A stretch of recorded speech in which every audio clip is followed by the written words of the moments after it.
श्री कृष्णाय नमः। श्री गोपी जनवल्लभाय नमः।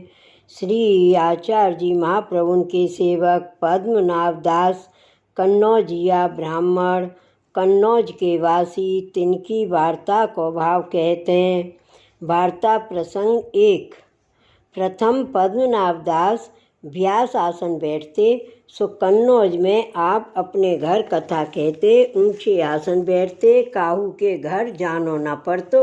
व्रती घर बैठे चली आवती या भांत रहते सो एक समय श्री आचार्य जी आप कन्नौज पधारे। तब पद्मनाभ दास दर्शन को आए। तब पद्मनाभ दास ने श्री आचार्य जी महाप्रभु के श्री मुख ते भगवत वार्ता को प्रसंग सुनायो। तब जानी जो ये साक्षात ईश्वर हैं, श्री पूर्ण पुरुषोत्तम यही हैं। सो पुरुषोत्तम जान के पद्मनाभ दास श्री आचार्य जी की शरण आए। नाम पायो पाछे समर्पण करवायो। पाछे उत्थापन के समय श्री आचार्य जी ने पोथी खोली। तहाँ दामोदर दास संभलवारे के घर विराजे हते। सो पद्मनाभ अपने घर ते आए। श्री आचार्य जी को दंडवत करके बैठे। तब आचार्य जी ने निबंध को श्लोक कहो। सो श्लोक पठनीयम प्रयत्नेन सर्वहेतु विवर्जितम वृत्त्यर्थम नैव युञ्जीत प्राणये कंठगतैरपि तद्भावे तथैव यथैव स्यात् तथा निर्वाहमाचरेत् त्रयाणाम येन केनापि भजन कृष्णम वाप्नुयात्। यह श्लोक पढ़े। सो पद्मनाभ दास जी ने अंजलि भर के संकल्प कियो, जो कथा कह के व्रती न करूँगो। ऐसे श्री आचार्य जी के आगे संकल्प कियो। तब श्री आचार्य जी कहे, जो श्री भागवत व्रत्यर्थ न कहनो, और तो तुम्हारी व्रती है, तुम ब्राह्मण हो ताते और महाभारत इत्यादि तो कहनो। तब पद्मनाभ दास ने कहो, जो महाराज अब तो संकल्प कियो सो तो कियो, ताते कछु ना कहनो। तब श्री आचार्य जी ने कही, तुम तो गृहस्थ हो, कौन भांति से निर्वाह हो करोगे।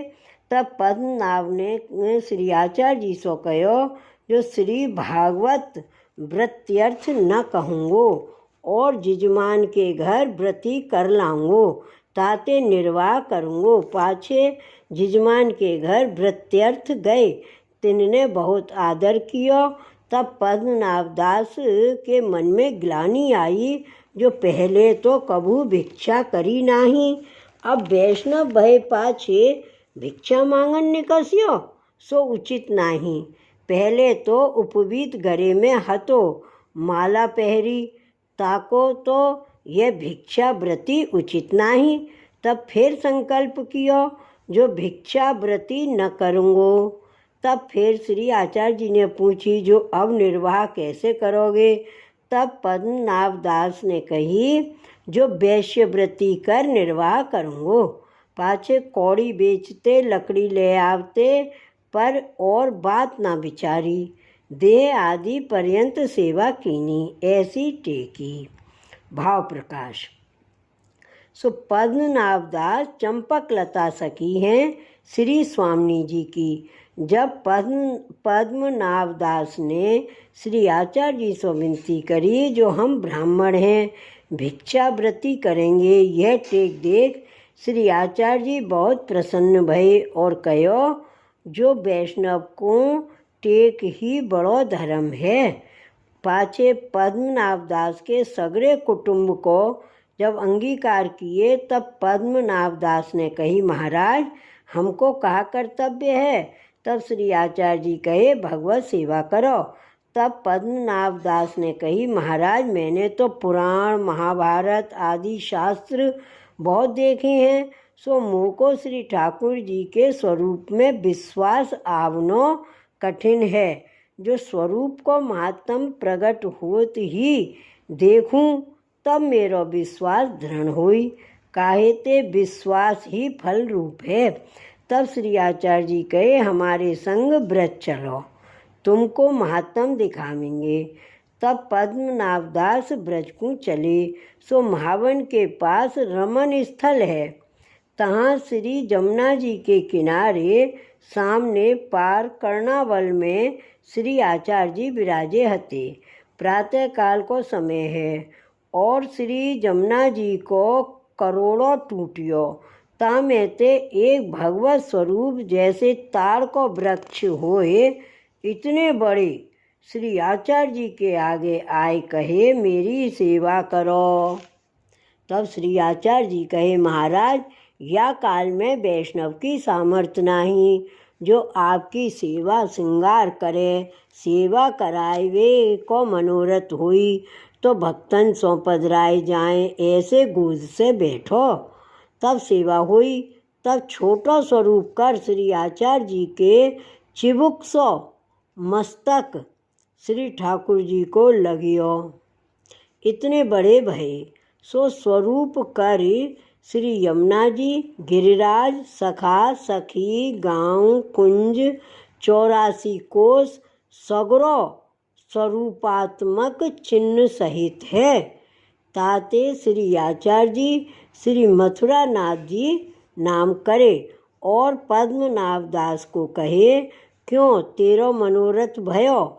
तब पद्मनाभ दास प्रेम में विह्वल हुए, कहे महाराज आप सारीखे मेरे धनी हो, आपकी कृपा ते कहा न होई। तब श्री आचार्य जी कहे, यथा लाभ संतोष कर भाव पूर्वक सेवा करियो। तब आज्ञा मांग श्री मथुरा नाथ जी को कन्नौज में अपने घर पधराए लाए। प्रीति पूर्वक सेवा करन लागे।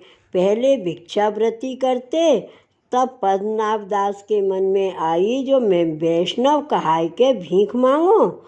श्री आचार्य जी यथा लाभ संतोष सो कहे हैं, और उत्तम पक्ष यही है, अव्याव्रतो भजेत कृष्णम पूज्या श्रवणादिभिः।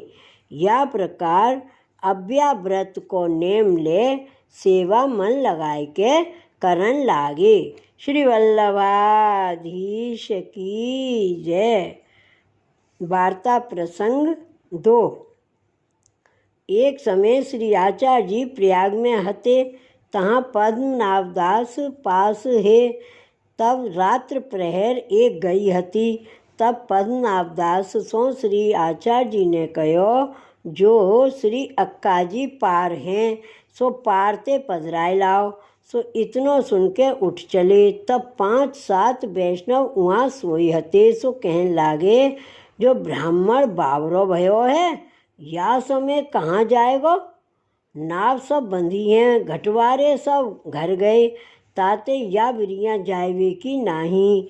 पर या को पद्मनाभ दास को श्री आचार्य जी महाप्रभु की आज्ञा को विश्वास है, जो यह बात अवश्य होगी। सो घाट ऊपर आए।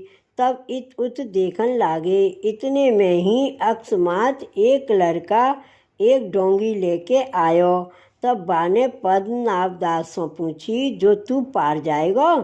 तब पद्मनाभ दास ने कहो, जो हाँ हाँ जाऊँगो।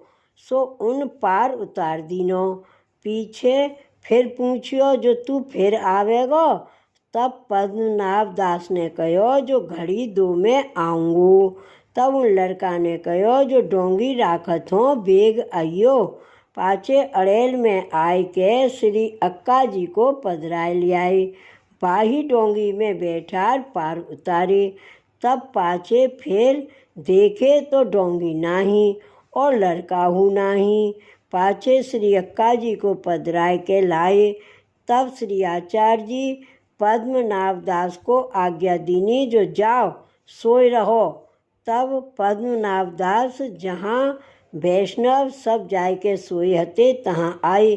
तब वैष्णवन पूछन लागे, जो तुम कहा कर आए। तब पद्मनाभ दास ने कहो, जो ऐसे श्री अक्का जी को पधराए लाया हूँ। तब सब वैष्णवन ने कहो, जो तुमने श्री ठाकुर जी को श्रम बहुत करायो। पाछे उन वैष्णवन ने जब श्री आचार्य जी सो कहो जो महाराज पद्मनाभ दास ने श्री ठाकुर जी को श्रम बहुत करवायो।